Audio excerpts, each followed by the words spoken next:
This video is going to be on the Craftsman 29cc 4-cycle edger.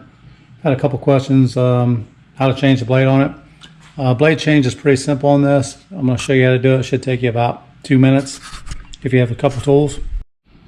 So in order to change the blade, you have to take off this nut. The nut's the only thing that holds the blade on.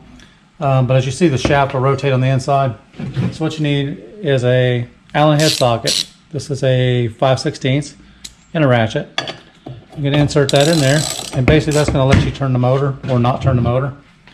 You need a 15/16 wrench. So I'm going to put this on the outside, and I'm going to reach over the top. And basically I'm going to turn against each other. So I'm going to go lefty on the bolt and righty on the ratchet. So down and up.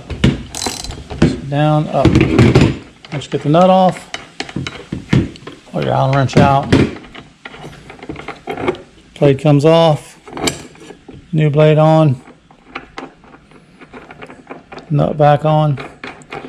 Righty tighty. It's not a reverse thread or anything. There's nothing for that to lock in behind it. It's just centrifugal force.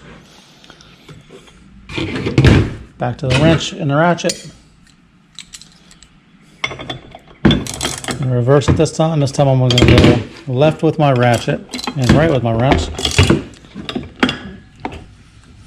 And she's tight. And that should take you all of about how long that took. Hope that helped someone out. Please click like and subscribe.